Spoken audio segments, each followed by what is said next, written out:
Welcome to this debate on humanitarian affairs in the time of COVID.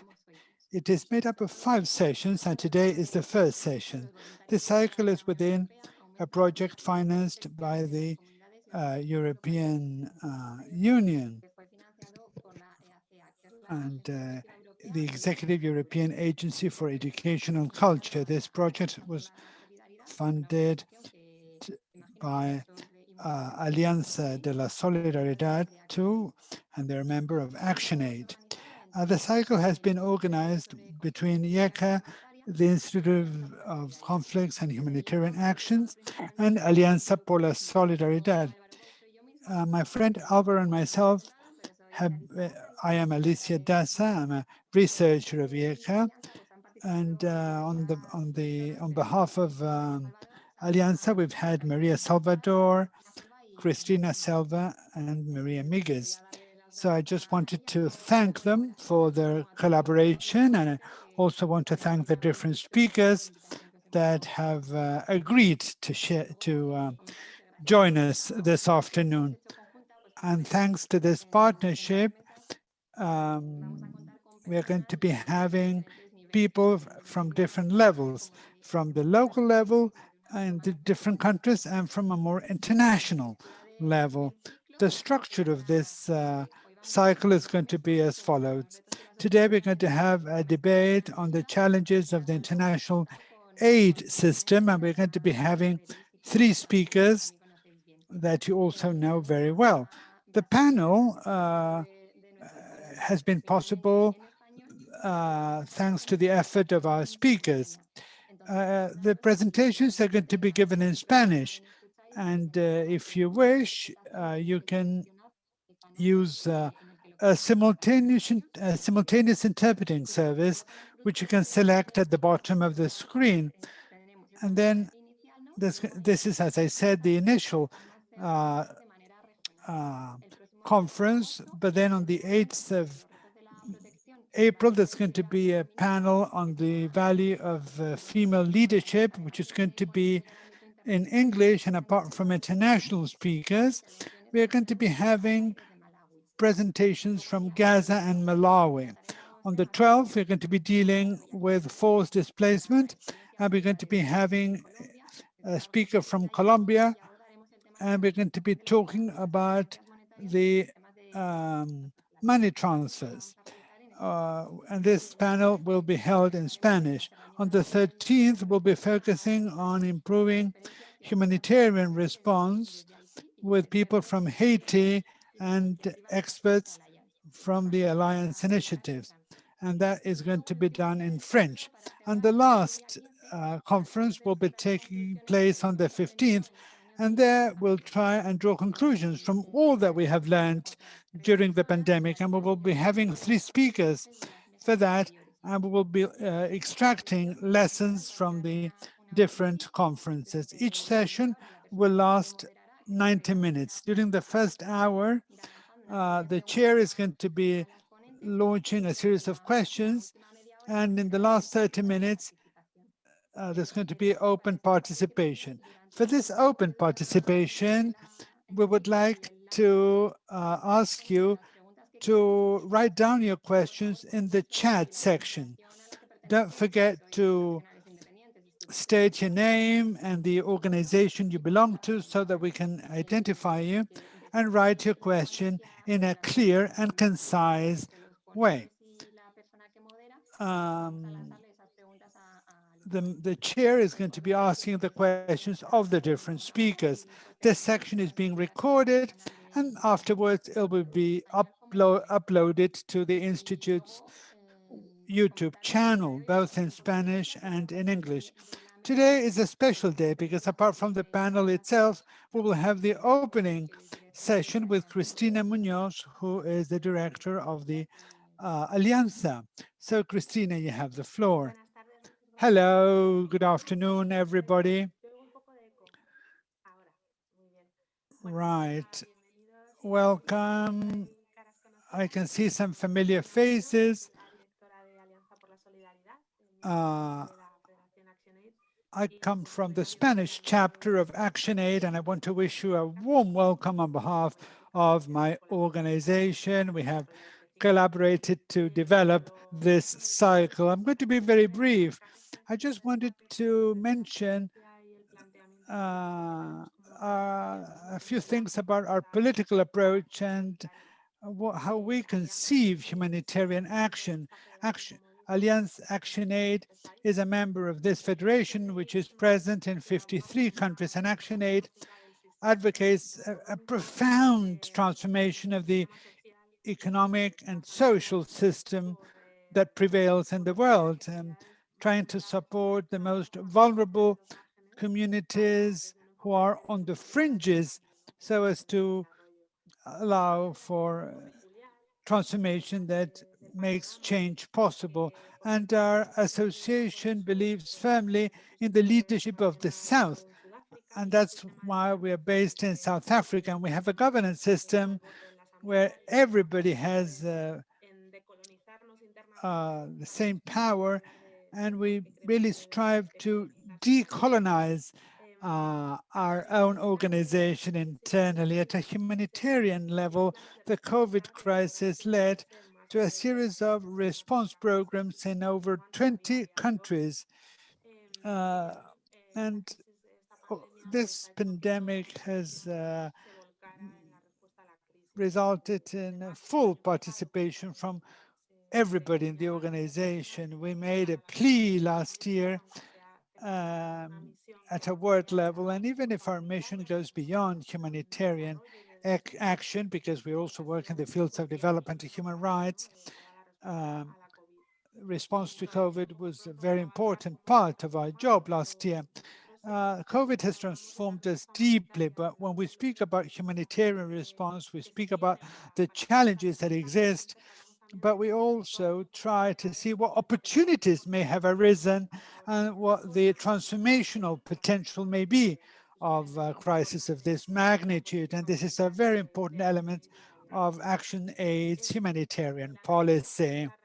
Our analysis of reality, the pre-pandemic analysis, was that the world goes through multiple crises, and that I'm not saying anything that we don't know, but it's important to emphasize the climate crisis, a crisis derived from, our interaction with the natural resources, but also our international relations system. And the pandemic has also added a new impact with huge import, and which has led to problems even in countries in the northern hemisphere. So we are in a very exceptional year where many things have said, and it is important to rethink our own role as humanitarian organizations. And this is, of course, a debate that is not new. It is a debate that existed in the past, but has now accelerated its importance. And it's becoming more and more crucial for us to change the rules of the game, the way in which we act internationally, especially in the field of international action. Lots of webinars have been held, but I still think it is very important for us to catch a breath and keep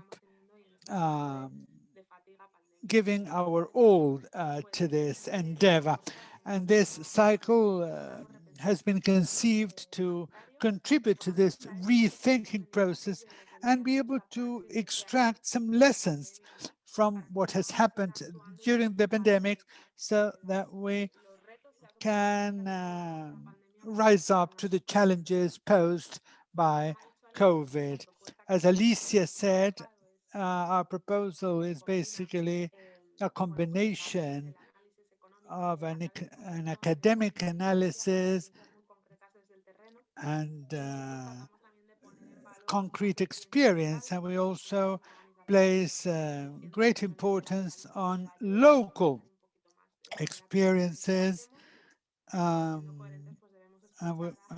It's important for us to listen to people who are in the field, who are the ones that had to respond to the crisis directly. Well, I want to say hello to everybody that has connected, because this is a wonderful opportunity offered by these online platforms. We want to analyze today what needs to change in our humanitarian system, and we want to contribute an interesting perspective about the challenges introduced by the pandemic and what we can learn for the future.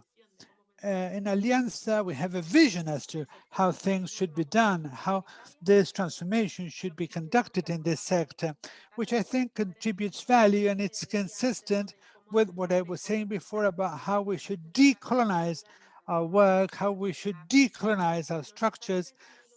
Disasters and conflicts prevent appropriate development, they exacerbate inequalities, and they're not disconnected from the unequal impacts generated by climate change and by the failings of our economic system, which has exposed lots of vulnerabilities. So humanitarian action should be consistent with this and not just focus on immediate response, but it should also strive not to reproduce patriarchal systems, or this is of course easier said than done.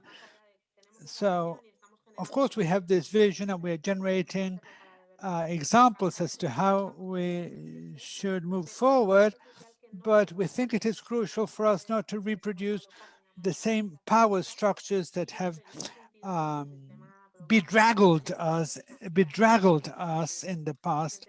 And from Action Aid, we also defend local leadership, as I was saying, because we believe that traditionally women's organizations, civil society organizations have excluded the needs of people in the field, which are the people that are on the first line and who understand what the real needs are. And without them, it is very difficult for us to effectively protect people against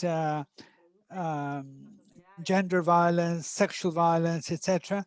And in a context of humanitarian crises, these problems become worse. We're not just talking about transferring more resources to organizations in the South, but what we want is for those organizations in the South to make decisions about what needs to be done and for them to have the capacity to intervene over above being just recipients of aid. Many things are regarded as minor or as not very important, such as gender, ethnicity. These are the mainstreaming aspects, but for us, they're extremely important because if they're not transformed, if they're not taken into considerations at the outset, we won't be addressing people's needs.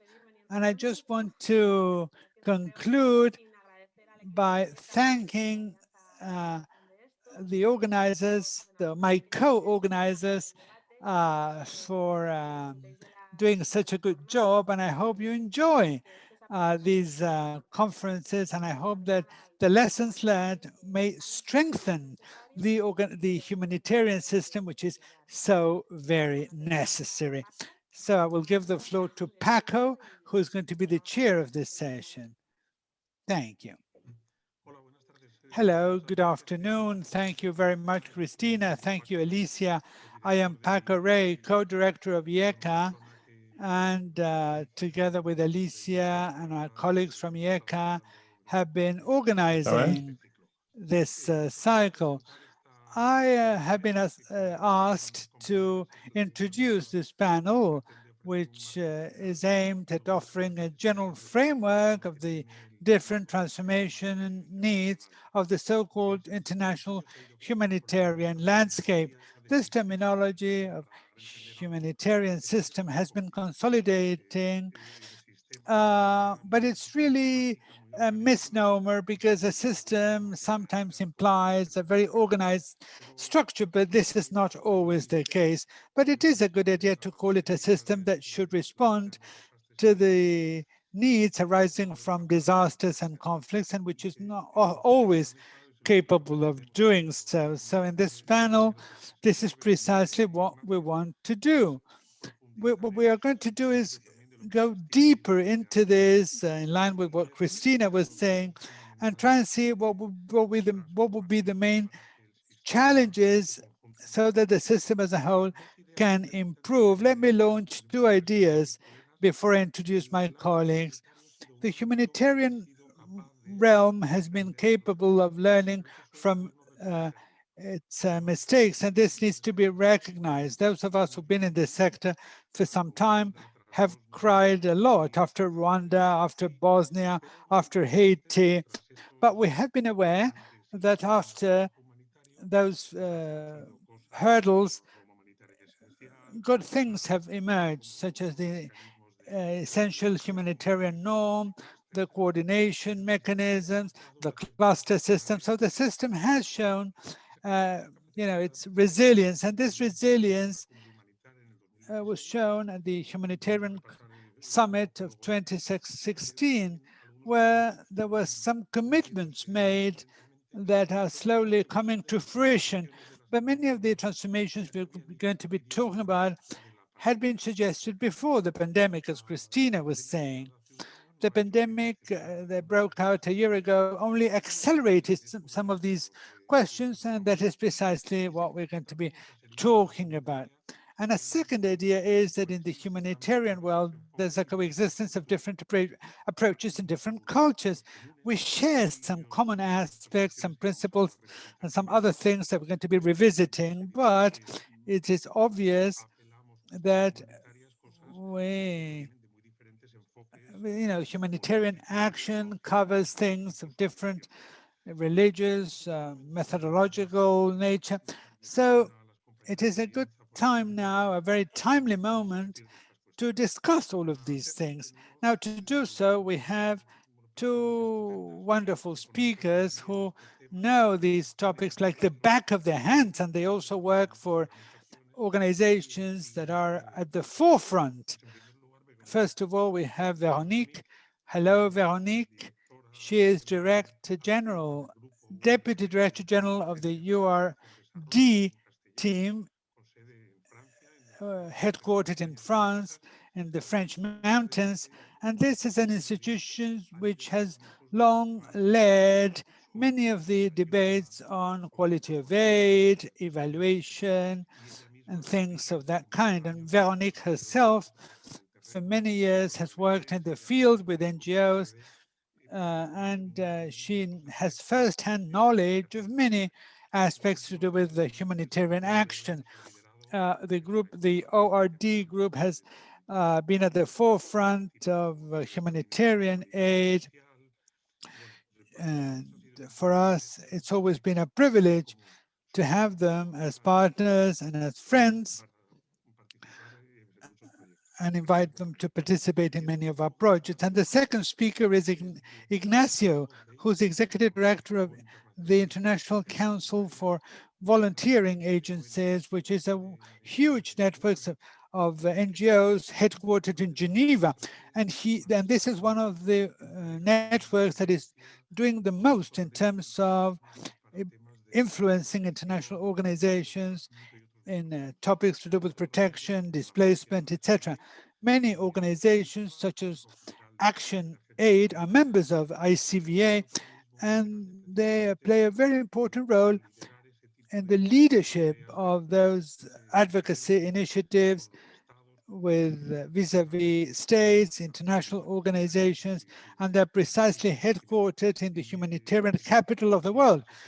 Ignacio has been in that position for 3 years approximately, and he knows the humanitarian area very well because he's worked for similar organizations in the past. So both of them are two wonderful speakers for this debate, and in addition, they have been generous enough to collaborate with us, and they have also agreed to speak Spanish, and I want to thank them for their effort.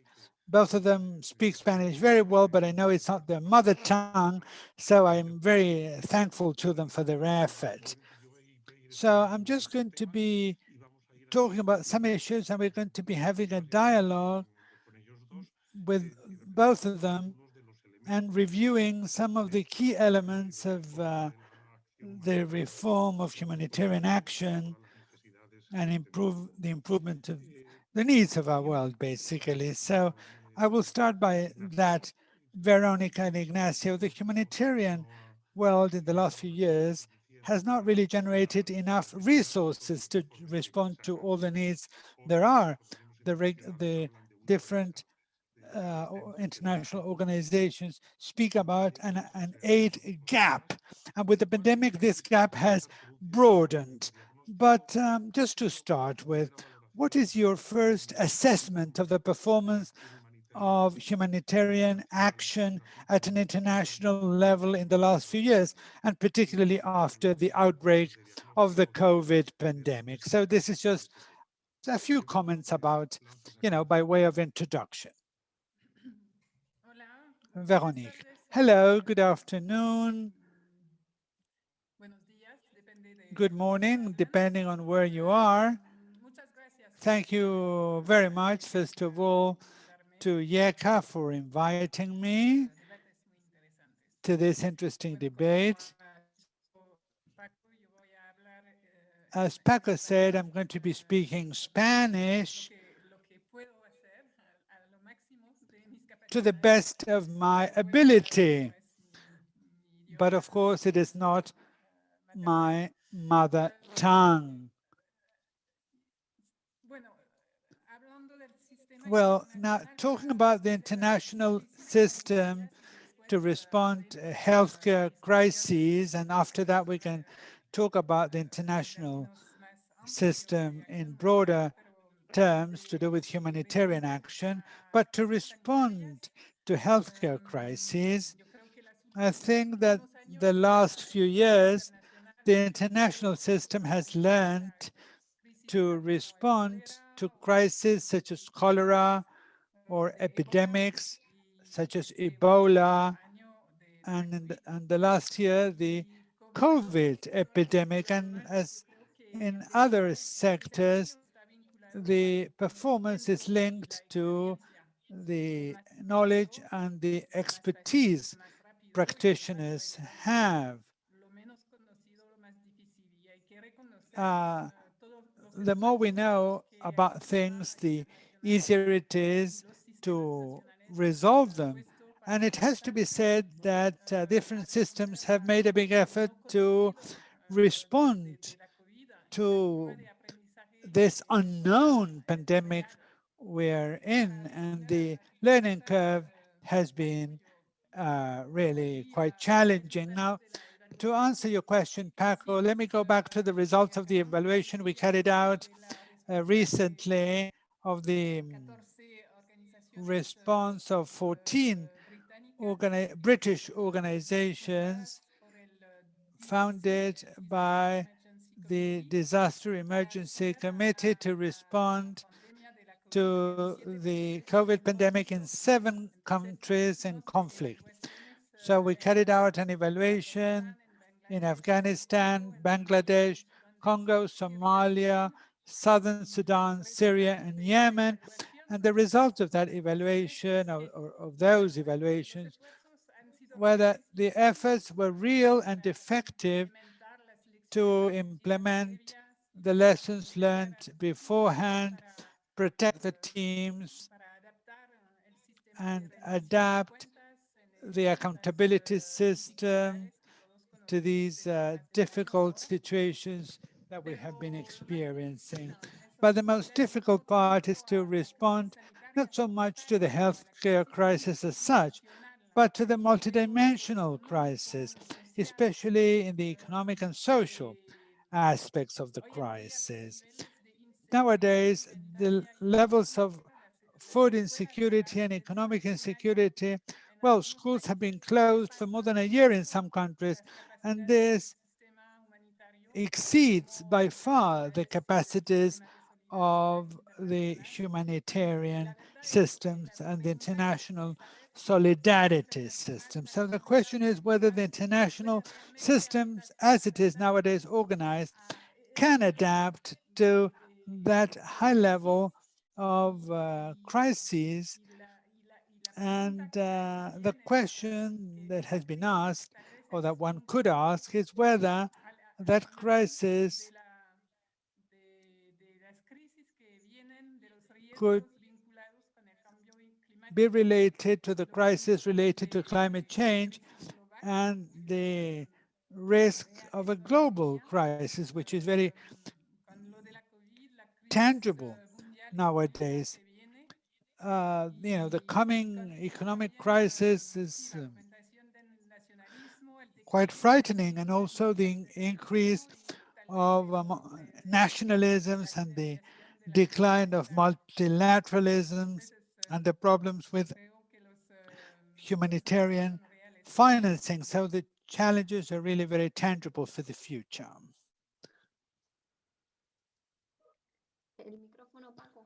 Paco, you have to unmute your mic.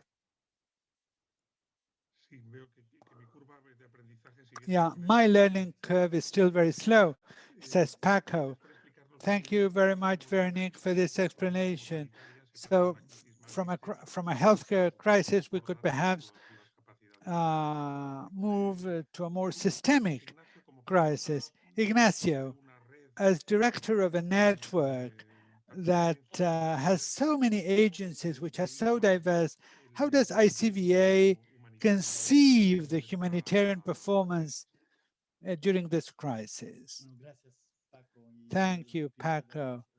I would like to thank Alianza for the solidarity, and I also want to thank IECAH for their invitation. As you can see, Véronique and I, well, our first language is not Spanish, but we are making an effort that you have to make every day when speaking English. So for a change, it is us that will have to make an effort. Right, to that question, well, Véronique ended up by saying that there are huge challenges ahead of us. And the system, I think, has worked well. The problem is that the system has not been conceived to respond to the needs that we have. But within the system, especially in 2020, in terms of coordination and such, of course, it could have been better. Things have been rather slow and not sufficiently inclusive. But the problem is that the system can do its job properly. But the needs are so huge that we need to reinvent an additional system. And we're in the process of doing that, because when you speak about the system, it's really many different systems together, many different cultures. And we have defined what the system is with, we issue reports every 3 or 4 years, etc. And we have seen this very clearly in 2020, how all of these things, all of these new systems are born, which are not necessarily directly connected to what we are talking about now. And I'm going to give you some examples. For example, the EU mobilization with EU funds and funds that are addressed directly to national organizations, which don't fall within the discussions of the system. But we hope that Anna, in 2023, when the new report is issued on the system, well, the idea is to extend that a little bit more. Now, the second approach that I want to provide has to do with reflecting on the models, the business models, on the operational models of the different NGOs, which are not really used to talking about these things. It's a shame, but international NGOs have their own agenda and they have their own models. Then national NGOs have their own things. But where are those NGOs that are growing, coming from Indonesia, coming from China, Turkey, Kuwait, some of them do participate in our conversations because they are part of the network, but they don't have the same economic model that we are normally used to. Many of them do not depend on money contributed by their governments or the United Nations. They get money from charities within their countries, or they have privileged donors, and they also work with the private sector. You may say, well, in China there are no NGOs, they don't exist. There's nothing that is not governmental in China. But, you know, a British or a French NGO that depends on 60% of its funding from the government, well, what is the level of independence, you might wonder? And,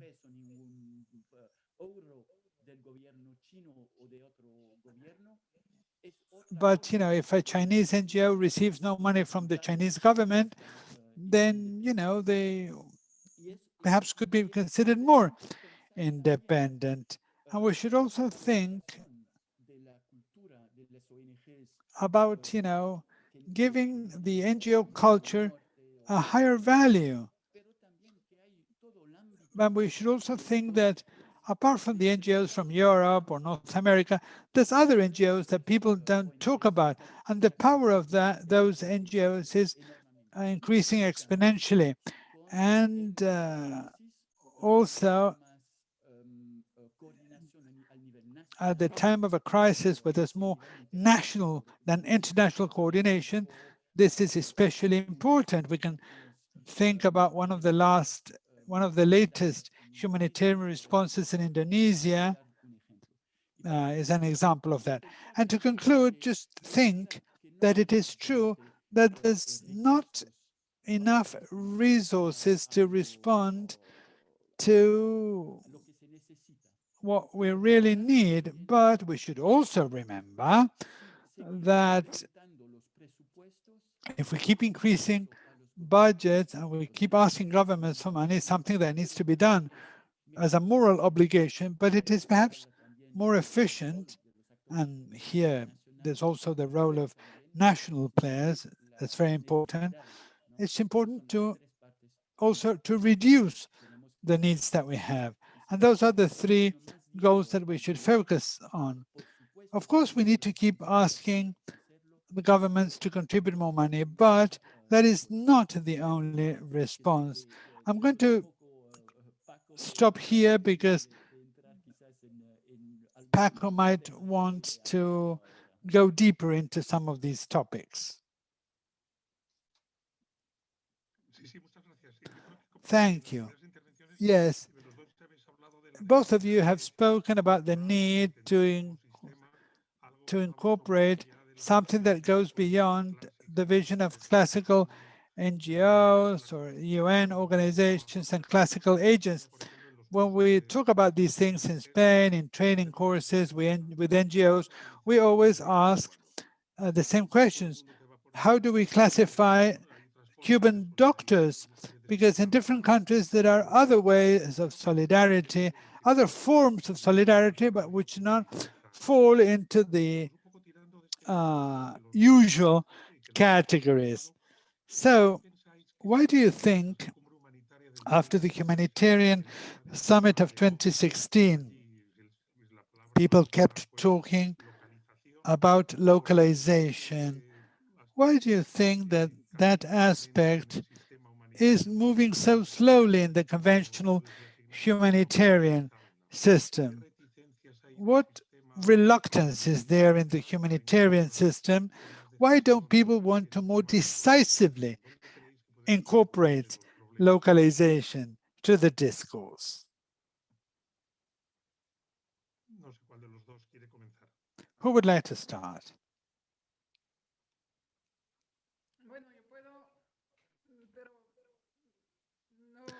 Well, I could start, but I don't want just to focus on localization, if you allow me, Paco, I think that it needs to be recognized that after the World Summit, there were changes.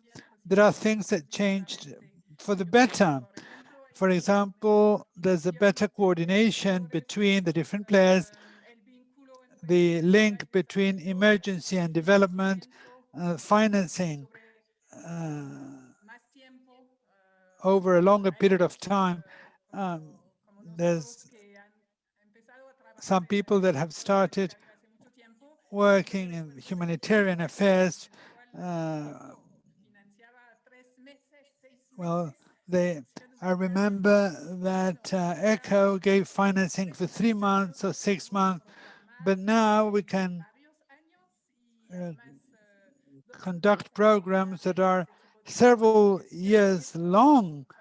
And those are very positive changes that have resulted from the World Summit. It needs to be recognized that this has been possible thanks to the World Summit. But we also need to take into account that that limitations are not just internal to the system or to the organizations themselves. External limitations to the system are huge, and crises or the current crises are becoming more and more complex.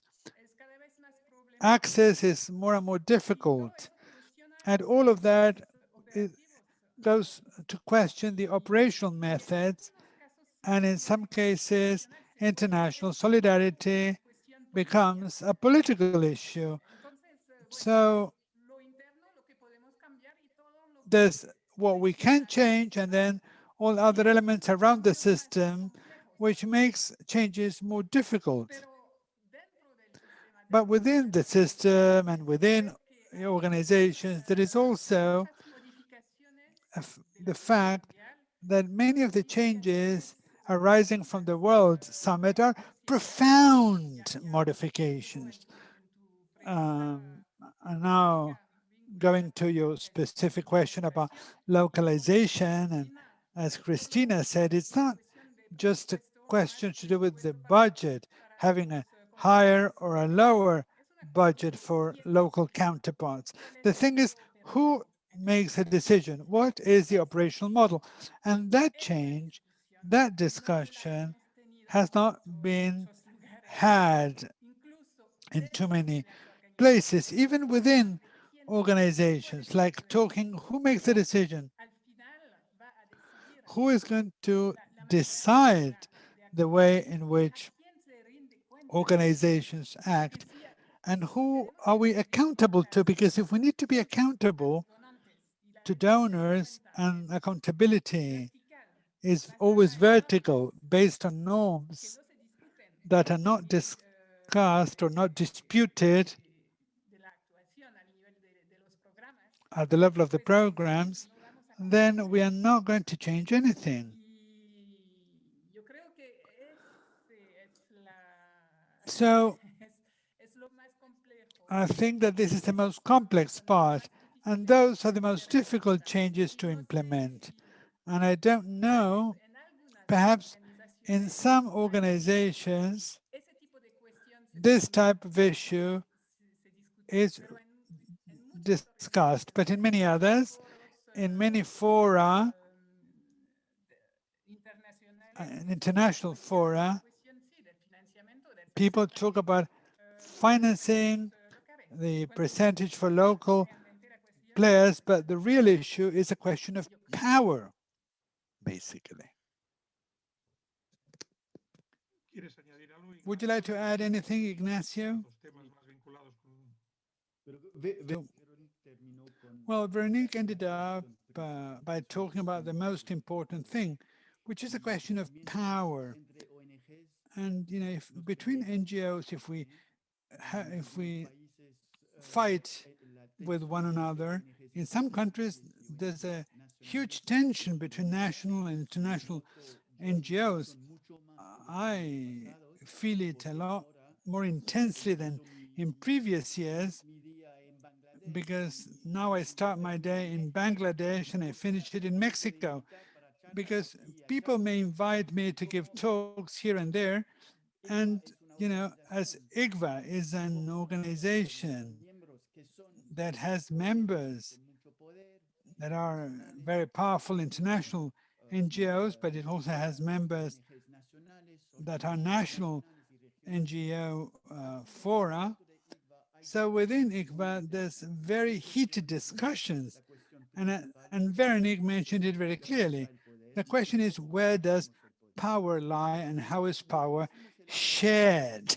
And what we did last year at ICVA is to carry out a whole program on risk and how risk is shared, not just the risk of financial auditors, but also the risk for the lives of humanitarian or aid workers. So while we fight with each other, while different NGOs fight with each other, our civil rights are decreasing, and the state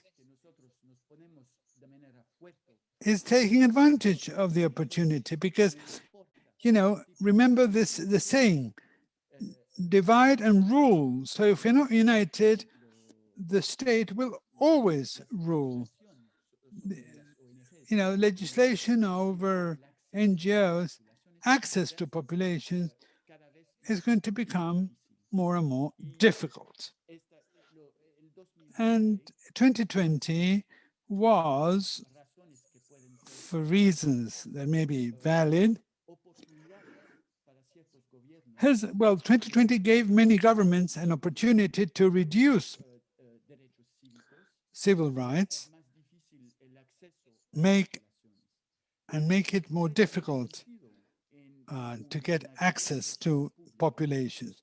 This may make sense from a public health point of view, but just as a one-off thing, but not forever. And we may be afraid that some of the measures that some countries have taken might endure in the future, and this will make it more difficult for us to operate with humanitarian principles. And then another thing is that the grand bargain, which was born precisely from the summit, has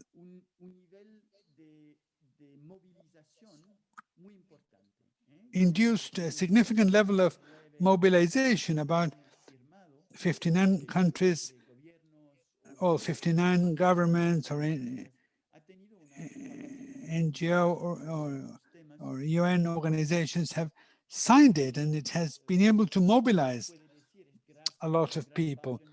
But we can't say that thanks to the grand bargain this or that happened, but it was a good step forward. And now we're going into a new phase of the grand bargain, because now we're going on to a new phase after 5 years, and things are more focalized now. The idea is to reduce the administrative part and focus on the quality of financing. And it's not just flexibility or overheads. And I'm glad that Véronique reminded us that just a short time ago, it was just 3 months financing, but now it's more and more 12 months, and it could even go beyond. And the second part is participation and how to support local players. And to conclude, also, I think that it is important to mention or to include voices that are seldom heard. The Pacific is a place where we can learn a lot about local players, about the localization agenda, and about what for humanitarian action is much more important than COVID, which is the response to the effects of climate. In the Pacific, they have had to operate with little money for many, many years, with local players and, with lots of climate problems. There's, because localization means that the response is local, right? And you can't generalize. For example, in ICVA, our localization guy is not in Geneva because that wouldn't make any sense, because you need to have different responses practically for all the different parts of the world. But, looking at what is happening in the Pacific might give us inspiration for the responses that we need to come up with. Thank you. In this first part of the conference, we have stressed the most organizational issues of the system, and that's why I was asking about localization, and Véronique corrected me saying that it's not just localization, it is many other things. But apart from organizational aspects, there's something that is becoming more and more clear, which is the fact that the humanitarian activity needs to incorporate other visions of caring, different from, the Red Cross, the principles of impartiality or neutrality, but that doesn't seem to be happening very fast in the last few years. But there is a certain degree of pressure in Africa, in Latin America, and in Africa, for other views that look for improvements in the livelihoods of people, but with different views from those of classical humanitarianism. And this was also discussed at the summit. And I would like to know your opinion about whether that is significant at present and what proposals could be made to provide a more open view of solidarity with people who suffer and whose rights are infringed. Well, I will continue. Now we have set our pace.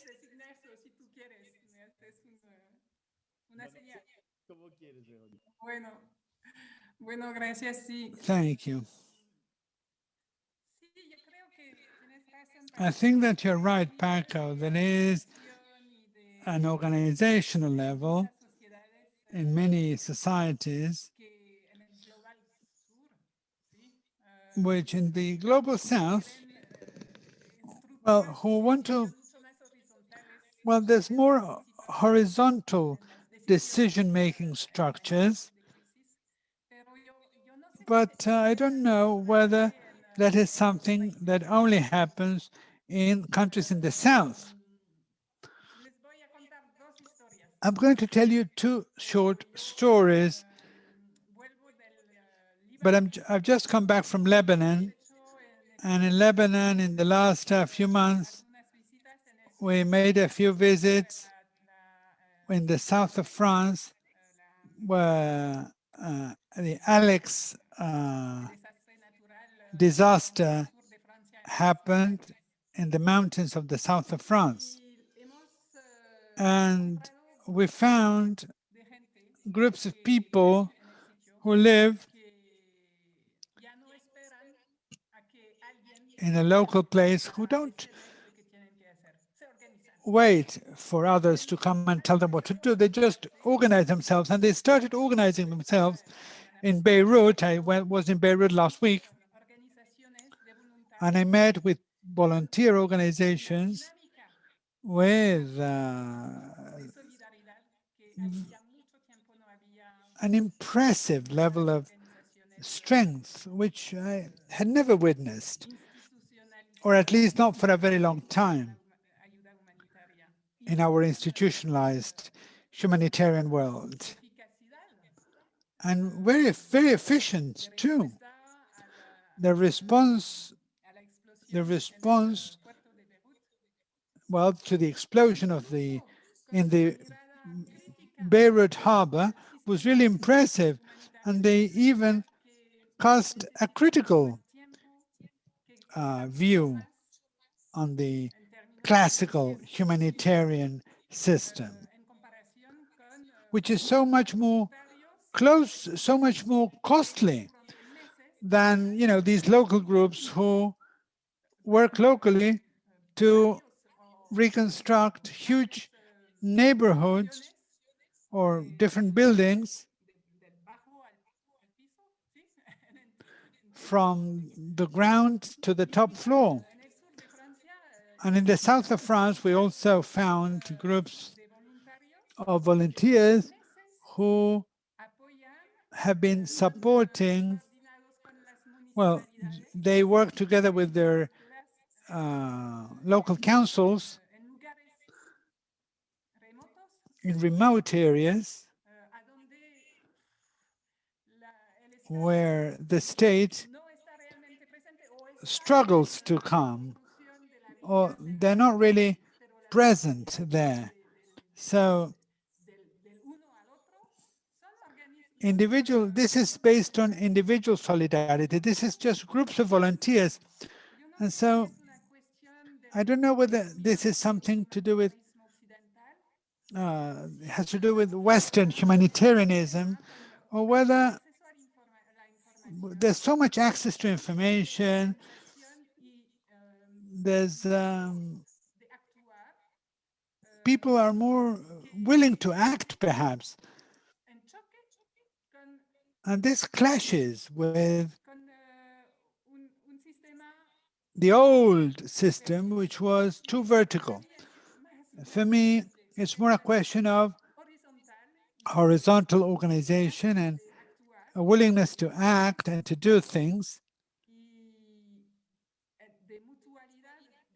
and work, shoulder to shoulder with other people than waiting for somebody to come from outside to help you or to organize aid. Ignacio.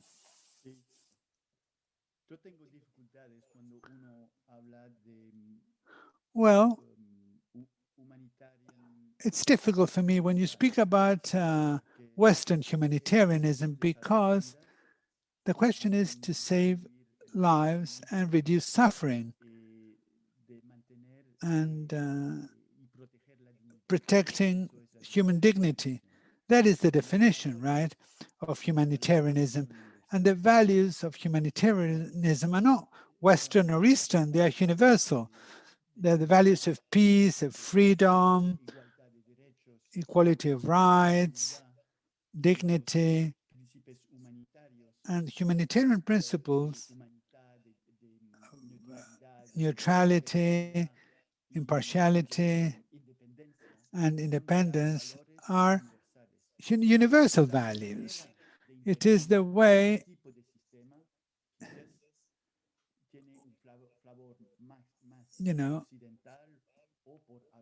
we do things. Perhaps there may be a more Western flavor.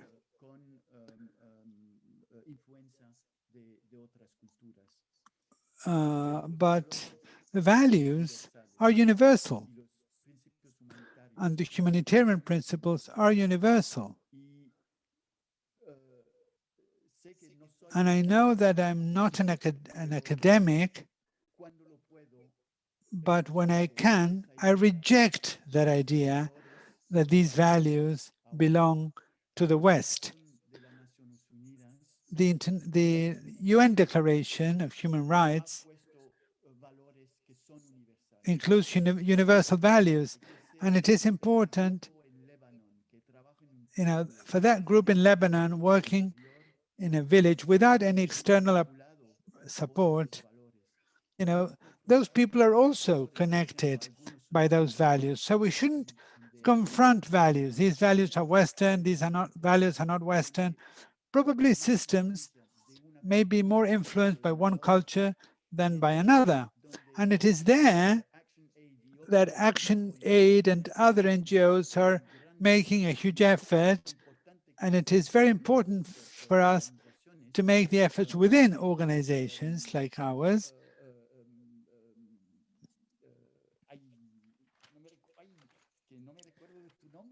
I can't remember what your name is, and this is difficult because if we were all together, I could send you a note.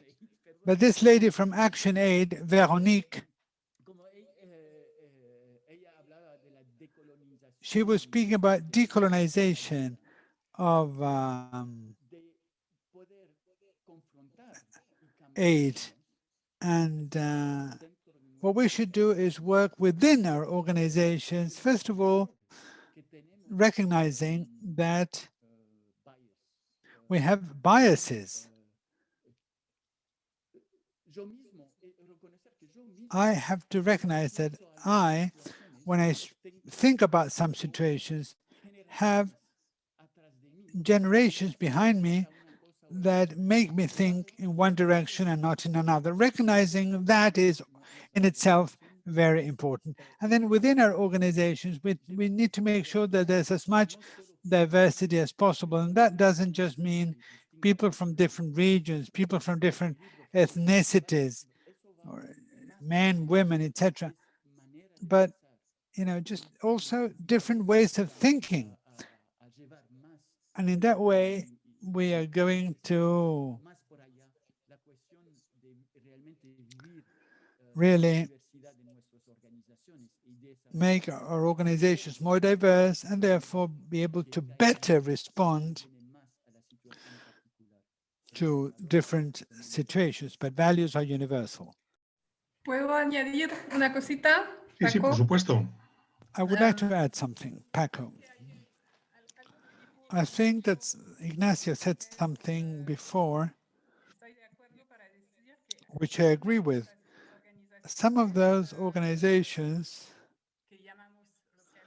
that we call local organizations do not need institutional funds. Sometimes they don't really want to enter the system. They don't want to enter our humanitarian system because, as I said before, they criticize it or they don't see it too compatible with their local needs or the local reality. So I think that it's not like including them, it's like connecting with them, supporting those networks, trying to make them stronger. And to do so, I think that international humanitarian system has to renew itself, transform itself, to be able to connect and support those kinds of organizations and networks. And we will certainly have to do that. First of all, to respond to some of these demands and be as good as our word, and also to stay relevant and efficient given the needs that people have. And in the future, people will have so many needs that the system, as it stands, will not be fit for purpose.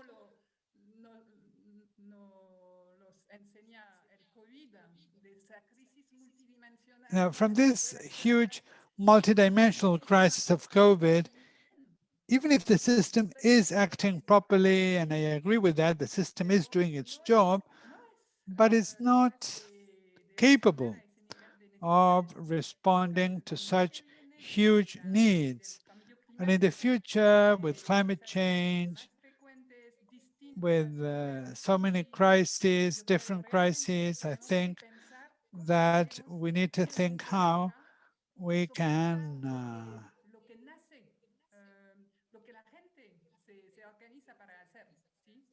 support these organizations that are really acting at the grassroots level and not think, how can we transform them so that they can join us, right? I don't think that that is the most useful thing to do.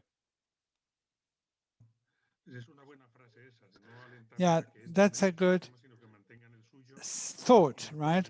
We shouldn't encourage them to enter our system. They should keep their own system, and we should try and work hand in hand with them. Is there anybody from the floor that wants to ask any questions? If you want to ask any questions, write them down in the chat. So I will now ask one last question of our speakers. As I said at the beginning, Véronique and Ignacio, in this panel, I just wanted to focus on a few general aspects. So if I asked you, in your opinion, what would be the priorities in terms of changing the humanitarian system in the next few years? What would you say? Because the things that may have to do with principles, others have to do with legal aspects, with access, protection, some organizational issues, some legal issues,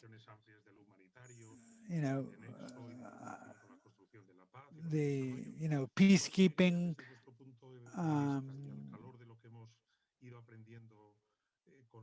areas.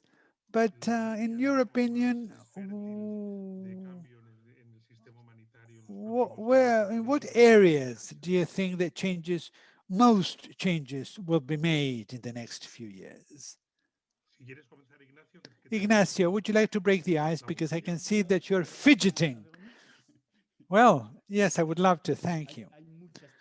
There are many transformations that are required and which need to happen simultaneously. At ICVA, we have a new strategy and we are focused on 5 transformations. I'm going to just talk about one of them, which is linked to the climate crisis. And it is linked with the capacity to conduct action at a local level, because what is going to land on us, if we can't help or if we can't support local action, then things are going to be even worse. All our sector, connected with other sectors, should come up with a much broader focus on mitigation, prevention, and response to the effects of the environmental climate crisis.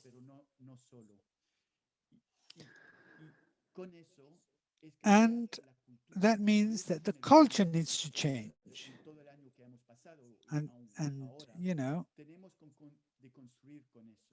And we need to start with what happened with COVID. We need to adapt our functioning to try and reduce the damage we cause to the planet, because we are humanitarians, so we save lives, but we haven't thought about all the damage that we are causing to the environment and also to other things, but to the environment specifically. And in May, a charter is going to be issued. A charter is going to be proclaimed as an initiative of the Red Cross movement, and there's many other organizations involved. ICVA is also sitting on the advisory board, and it's going to be like the Code of 1992, but on standard principles for NGOs and the Red Cross movement to transform in order to better respond to the climate crisis. And I said that because you asked me just to be brief and focus on just one of the aspects. Véronique, would you like to add one or two other transformations? Well, I entirely agree, even if we haven't talked before, but we agree entirely. I think that we are,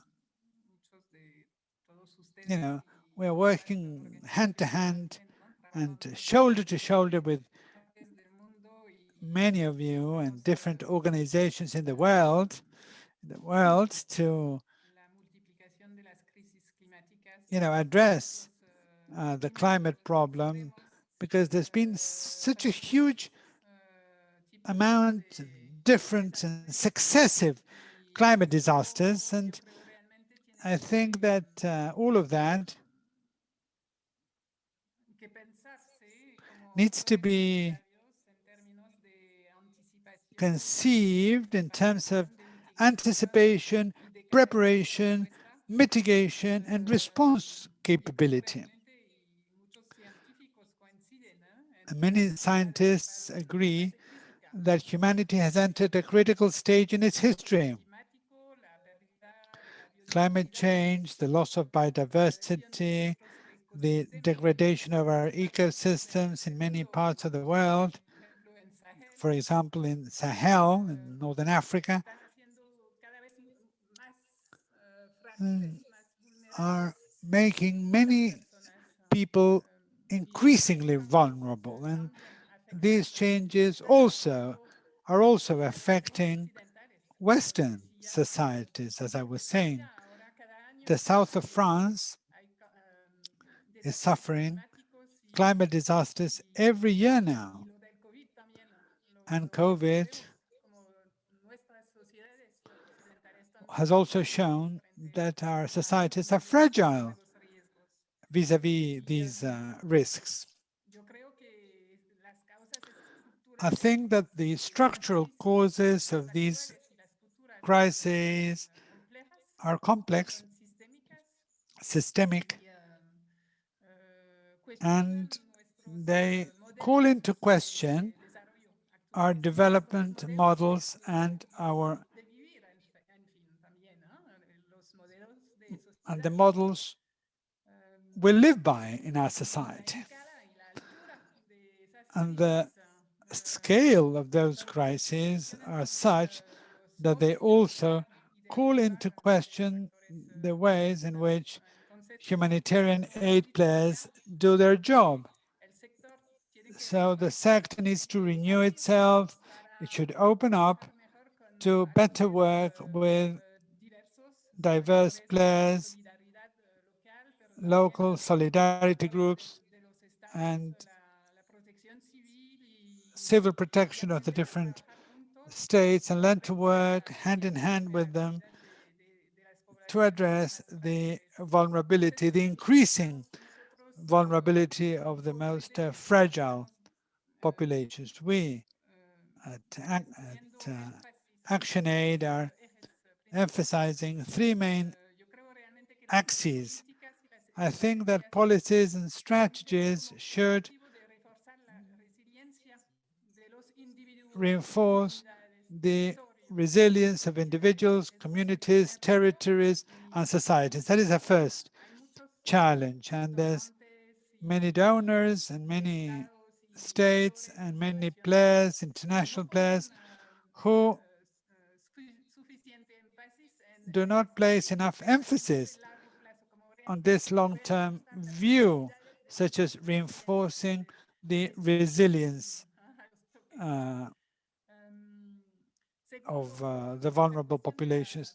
Secondly, there's a question of risk prevention policies or disaster prevention policies.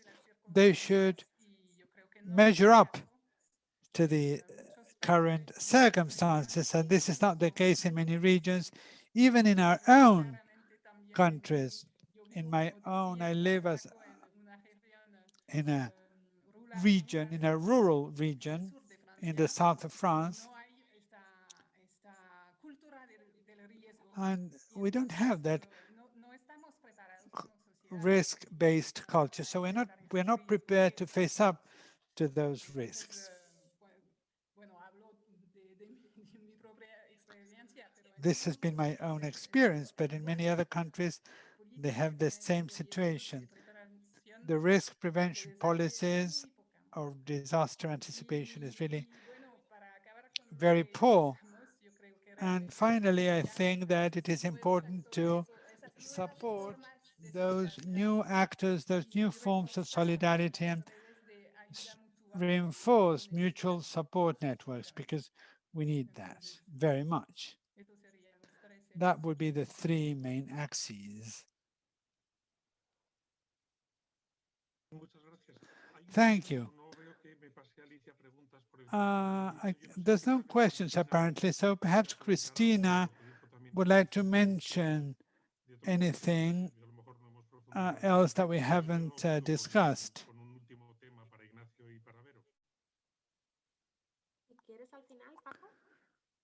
¿O ahora? ¿Prefieres que intervenga ahora? Casi prefiero ahora y dejo el otro tema para Yes. al final, si no te importa. Gracias.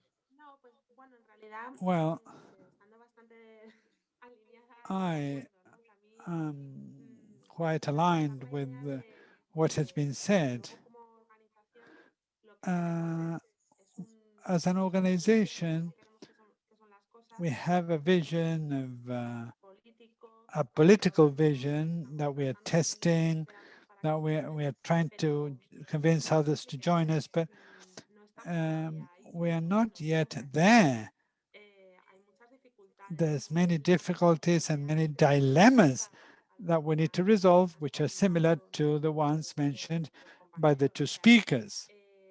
Nosotros tenemos esos discursos, o sea, esas discusiones a veces incluso en el terreno sobre si And sometimes we even have discussions in the field as to something responds to a Western logic or not.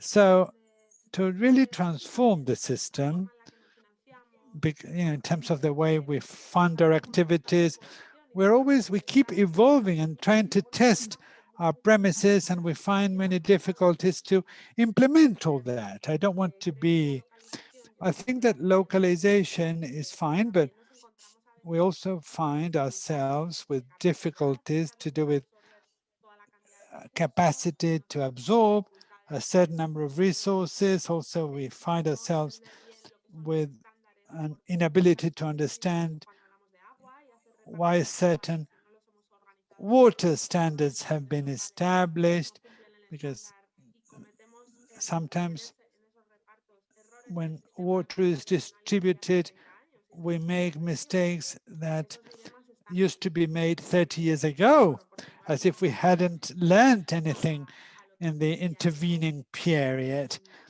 And in terms of, we shouldn't work in silos. That is very important. I agree with what you were saying, Paco, in terms of, whether the system is really a system or not. And going beyond that, humanitarians also tend to build bridges towards other players that are acting in the field. And this type of learning may also be very useful for development. And many of the issues that we are thinking about in terms of localization of aid, well, perhaps may question whether in development aid, which normally works with local populations, are really doing that job, because a lot of power relations are also generated. It's true that those are more long-term processes which allow the establishment of different partnerships, but I think that we're also reproducing colonial systems or colonial relationships which do not, allow local organizations to have much say. So this is also an idea I wanted to contribute to the debate. Sometimes we need discussions, but I think those discussions are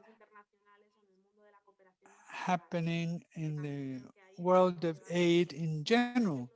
no somos suficientemente Sometimes we are not humanitaria en todo el contexto de la cooperación y tenemos mucho también que decir, ¿no? Y esa idea me parecía importante. perhaps working as a closed community or not as closely as we should. Okay, yes. I just wanted to start one last round with Véronique and Ignacio and about how to communicate what is happening to society and population at large about the humanitarian needs. How? You know that some reports already were already saying that a pandemic was likely and nobody paid attention.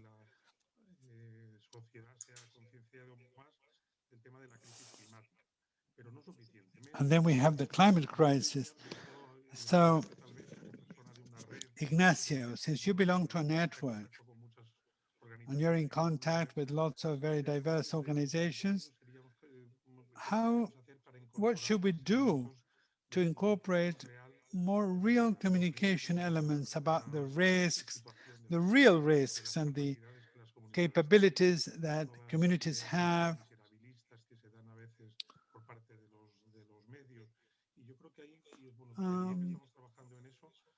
And I don't know how we can improve those relationships with the media to be able to better convey the needs of world inhabitants today.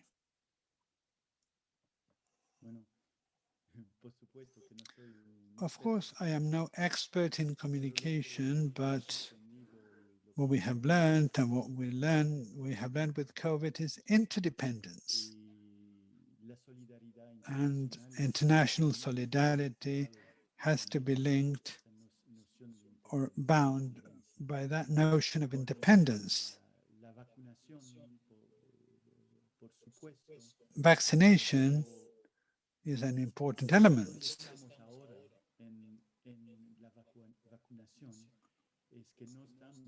But with vaccination, we're not just playing that role of international solidarity. We know that this is a race, a national race for each country.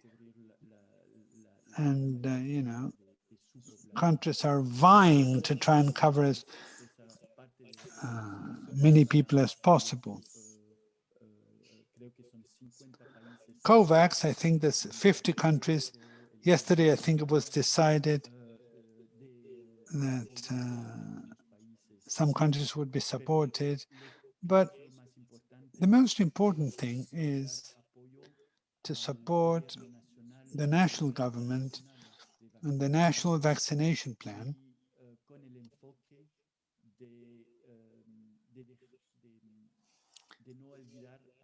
and of course the people on the first line shouldn't be forgotten.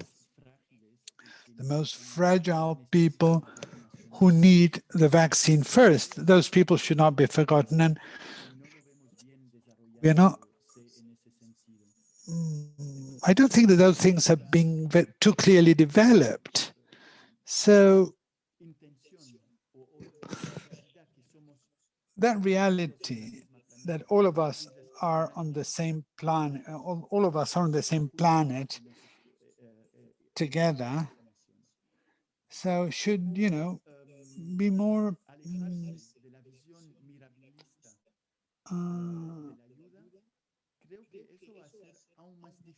on our minds. Now, how to shy away from a catastrophic perspective? Well, it's going to be difficult because the next few years are going to be years of famine. There's 34 million people who are at the IPC 5 level. So every day they live is a miracle. Every day they survive is a miracle. So in our world, 34 million people are starving, they're dying of hunger. So how can we articulate a kind of communication that conveys that message, that tells people those people could be saved? And this is where humanitarian action is essential. In the next few months, in countries such as Yemen, South Sudan, etc., if there's no massive intervention that's worth $5.5 billion of direct aid in terms of food, millions of people are going to die. In terms of communication, how do we communicate that? Well, it's important because that it's not just a very sad fact, but behind that there is an even sadder reality, namely that we are incapable of bringing pressure to bear on the United States or Saudi Arabia to stop the war in Yemen, because, you know, we haven't been able to do that. And in terms of communication, there is a danger that, you know, since there's going to be famine, humanitarian action might be simplified and, you know, to giving people just some rice in order to survive. And this is a danger, and we need to be very careful with the way in which we communicate things as NGOs, so that we don't fall, so that we don't, you know, go behind in time and go back, right, in terms of our development. Thank you. I don't know whether Véronique or Cristina want to say something. Otherwise, we have a question, and I would like to ask Alicia to ask it. And after that, we need to finish our seminar. So can you ask the question, Alicia, please? Paco, there's two questions. One of them from Alejandra. She's saying, I think that what Véronique was saying is very important. She works in Lebanon and she sees it every day. Other principles such as solidarity or teamwork or even human compassion arise with respect to what is happening in the country, which are stronger than traditional humanitarian principles. But what can the humanitarian system offer these organizations to be able to work jointly when on many occasions, for example, in Lebanon, international actors delay the responses that volunteers have started? If traditional humanitarian principles are inflexible, how can we make sure that these organizations, characterized by being horizontal, can assure accountability? And then there is another question, but we could answer the first one and then go on to the second one. Very interesting. Well, I'm going to try and be very short, says the speaker. I think that you need to go back to why some humanitarian principles exist. Neutrality and independence were enunciated by international players who wanted to go on to a different ball game. When you need to speak to different entities in a war, you can't, sympathize with one group. You need to be neutral. In the humanitarian field that we are talking about, I think that if the principle of neutrality is used to exclude some actors that provide local solidarity who don't really need that pragmatic action principle, then it is us that have a problem, not them. So this is a very significant issue, and we need to think about it. And I think that it is a difficult debate, but I think that humanitarian principles are not applicable to local actors that act in their own communities with their solidarity. And therefore, the thing is, how do we establish a connection with those local actors? And as I was listening to Cristina, I was thinking, we are conducting a study on the activities of international NGOs, French NGOs in Paris for migrants in COVID times.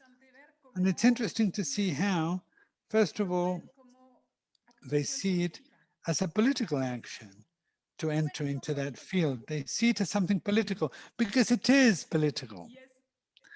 And it is strange that when we act in other countries, we don't see it as something very political. And we need to be apolitical, but it is always political. De vincularse, entonces, But las ONG other ways of establishing relations are invented. International organizations in Paris, some of them propose themselves as coaches, as support to civil society organizations to support them because they have lots of techniques that are more assertive. They're more assertive to perform diagnoses and things than civil society organizations. They wouldn't know how to do it. So there are many things that should be done to innovate and see how all of these things can be done, but it is all political. And so those humanitarian principle issues need to be rethought in depth. I, as Véronique, of course, can't decide or decree that they're not valid, but really, when they become borders and walls, we have a problem.